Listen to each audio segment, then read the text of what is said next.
દેશના વડાપ્રધાન નરેન્દ્ર મોદી સરકારના અવિરત 12 વર્ષ વિશ્વાસ, વિકાસ અને જનકલ્યાણના ભાગરૂપે ભરૂચ જિલ્લા ભારતીય જનતા યુવા મોરચા દ્વારા અંકલેશ્વર તાલુકાના બોરભાઠા બેટ ગામના વનરક્ષક ખાતે વૃક્ષારોપણ કાર્યક્રમ યોજાયો હતો। આ વૃક્ષારોપણ કાર્યક્રમમાં ભરૂચ જિલ્લા યુવા મોરચાના પ્રભારી યશ ગોરાણી અને જિલ્લા યુવા પ્રમુખ શક્તિસિંહ પરમાર ઉપસ્થિત રહ્યા હતા અને વૃક્ષારોપણ કરવામાં આવ્યું હતું।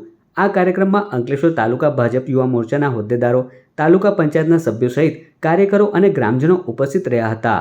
આ પ્રસંગે પ્રભારી યશ ગોરાણીએ ગામના સરપંચ દ્વારા કરવામાં આવતી પ્રાકૃતિક ખેતીને બિરદાવવામાં આવી હતી। આ સાથે જ સરપંચ દ્વારા અન્ય ખેડૂતોને પ્રાકૃતિક ખેતી તરફ પ્રેરવા બદલ પ્રશંસા કરવામાં આવી હતી। આજરોજ અંકલેશ્વર તાલુકાના બેટભાઠા ગામ ખાતે ગુજરાત યુવા મોરચાના વૃક્ષારોપણ કાર્યક્રમ અંતર્ગત ભરૂચ જિલ્લા યુવા મોરચાની ટીમ દ્વારા અત્રે વન વિભાગ દ્વારા જે સ્થળ નક્કી કરવામાં આવ્યું હતું ત્યાં વૃક્ષારોપણનો કાર્યક્રમ કરવામાં આવ્યો છે।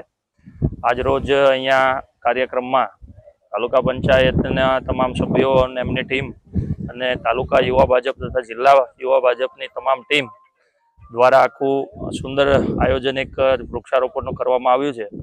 અહીં ગામના જે સરપંચ છે એ સરપંચની જે પ્રાકૃતિક ખેતી અંગેની જે એક પહેલ છે તે પહેલ આખી વિગતવાર તમને વાત કરું તો સરપંચશ્રી દ્વારા એમના ખેતરની અંદર આશરે 19 થી 20 જેટલા ફળોની ખેતી એ પ્રાકૃતિક ખેતી કરે છે અને એ પ્રાકૃતિક ખેતી અંગેની માહિતી એમના ગામના તમામ ખેડૂતોને આપીને આશરે 70 થી 80 જેટલા ખેડૂતોને એમણે પ્રાકૃતિક ખેતી કરવા માટે આગળ પ્રેરિત કર્યા છે।